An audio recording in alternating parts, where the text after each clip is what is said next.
is closed because of our decision to invade Iran. This is a consequence of our military action. So I guess I'm not interested in litigating that question. We all know why the strait is closed, because you took military action against Iran, and we knew ahead of time that that would be their likely response. The question is, how are we going to get it reopened? Are you going to drive a bargain that is so tough and so hard that the strait remains closed? So how are we going to get it open? Let's watch this video, guys, and let me know what you think in the comment section, okay? But don't leave without subscribe, right? Don't leave without subscribe. Let's watch. Thank you, Mr. Chairman. Thank you, Mr. Secretary, for being with us today. Despite the differences that existed between Republicans and Democrats prior to this administration on how to approach Iran's nuclear program, the theory was basically the same, that we were going to impose significant harm on the Iranian economy in order to force them to the table to negotiate. What is happening now is fundamentally different. This war and the administration's decision to blockade has now held the entire world economy and the U.S. economy hostage to the ability to negotiate an agreement with Iran.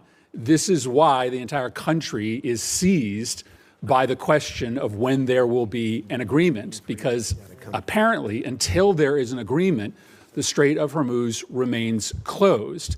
There is a cost to the Iranian economy, but now there is a devastating cost to the U.S. economy. It has been indecipherable, the information coming from the administration, especially in the past several weeks, as we get signals that a deal is imminent. The president said yesterday he's bored by the negotiations. He doesn't care whether we get a deal. Very briefly for a picture. I think it's really important for us to understand what your bottom lines are, what you're asking for in this negotiation, what commitments you need Iran to make in order for you to release the blockade, and we hope for them to release the blockade as well. So give us a little insight into what your bottom lines are, what is going to get the strait reopened, because this is kind of the only question that matters for American consumers right now. And every day we get wildly different signals from the president as to whether he even is engaged in this question as to whether the strait is going to reopen. Yeah, I think your question gets right to the heart of the matter. So I think it's a good question. Let me first bifurcate two things. The only reason there's a blockade, the only reason why there's a U.S. blockade is because Iran has closed they're firing on commercial ships, and they've mined large segments of Hormuz, international waters. And so the blockade is only against Iranian ships. And it's very simple. The notion is if no one's ships are going to get out, then Iran's ships aren't going to get out either. We can't live in a world in which they get to close the straits and tell everybody, pay us a toll or we'll blow you up, but their ships get to go out unfettered. So that's the reason why there's a blockade. There wouldn't have been a blockade if Iran had agreed to do what they said they would do when the ceasefire kicked in, which is they were going to open the straits. So let me just focus on the straits for a moment. Number one, what they're doing is unlawful and illegal. There isn't a country on earth, other than Iran, and maybe Oman that flirted with it, who's in favor of what Iran is doing in the straits. The Chinese are against it. The Russians are against it. Everyone is against it.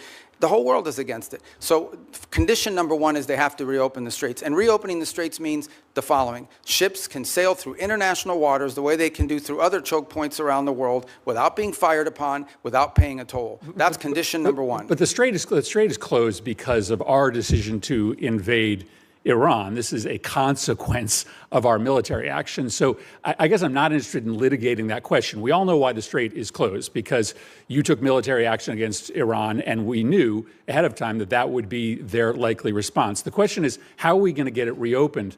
Are you going to drive a bargain that is so tough and so hard that the strait remains closed? So how are we going to get it open? The first thing, that is a predicate to anything else happening. The straits have to be reopened. So the way to think about it is this. If Iran wants to be able to move its oil again through the strait, they will have to reopen the straits. If they refuse to do so, then we have other options available to us, but we would prefer to negotiate the opening of this, which means tell us about the negotiations. What do you need from them in order to get the strait reopened? We need the strait reopened tomorrow. Well, what needs to happen is very simple. They need to announce that they will no longer fire on commercial ships that are going through or threaten to fire on ships, because in many cases, ships just won't move. They won't go, not because they got fired on, but because of the risk of being fired upon. And so they have to announce very clearly, the straits are now open. We're not charging a toll. We will help remove the mines that they put in there, and they will not fire on ships. But the president says they also need to make commitments on their nuclear program. That's what I'm asking. Oh, I see what you're saying. What commitments do they need to make in order for the strait to be reopened? Well, the second thing they have to agree to as part of this is, so in addition to the straits, that's the predicate that opens the door to phase two. Phase two is they have to commit to very specific negotiations on highly enriched, the disposition of the highly enriched uranium that still is buried deep in a mountain somewhere.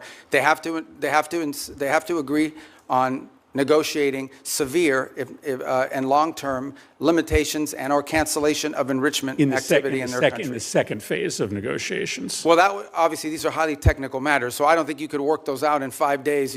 That would require a team of experts to meet over a 30, 60, 90-day period and work out the details. But they have to commit to their willingness to do that. For example, they have to commit to say, we will dispose of the enriched uranium. And the question now is, what are the mechanisms by which we do so? That can be negotiated. Final question. In order to get to that second phase, are you willing to release sanctions or release frozen money that the United States is withholding from Iran? Right now, everything that's been discussed with them is that any sanctions relief, now remember, sanctions come, there's international sanctions, there's congressional sanctions, there's executive sanctions, so some we can release and some we cannot.